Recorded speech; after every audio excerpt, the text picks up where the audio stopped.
महाराष्ट्र के अहिल्या नगर में हिंदी भाषा की अनिवार्यता के विरोध में उठती आवाज़ों को लेकर किसान नेता डॉक्टर अजित नवले ने एक बड़ा बयान दिया है। उन्होंने कहा कि विरोध के लिए दो अलग अलग मोर्चों के बजाय एकजुट होकर एक ही मोर्चा निकाला जाना चाहिए ताकि आंदोलन की ताकत और संदेश दोनों मजबूत हो सके। नवले ने सभी संगठनों से अपील की है कि वे एकत्रित बैठकर साझा निर्णय लें और हिंदी थोपे जाने के खिलाफ सामूहिक रूप से आवाज़ उठाएं। अब इस मुद्दे पर डॉक्टर नवले खुद आगे आकर नेतृत्व करने की तैयारी में है।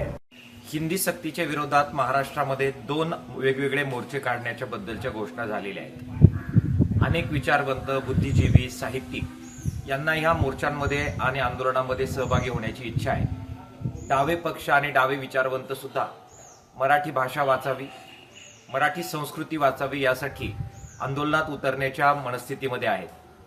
अशा परिस्थितीमध्ये जर सर्वांनी मिळून एकत्र निर्णय केला आणि एकच मोर्चा, एकच तारीख आणि समान मागण्यांवर काही एकमत झालं तर सर्वांसाठी फार सोयीचं होणार आहे। दोन वेगवेगळे मोर्चे यामध्ये नक्की कुठे जावे याबद्दल अनेक बुद्धिजीवी आणि वेगवेगळ्या समाज घटकातील कार्यकर्त्यांमध्ये संभ्रम आहे।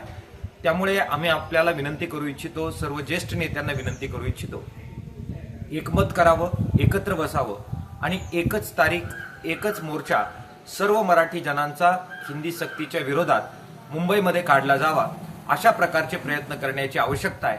ज्येष्ठ नेत्यांनी ते करावं असं आवाहन मार्क्सवादी कम्युनिस्ट पक्षाच्या वतीने आम्ही करतो आहोत।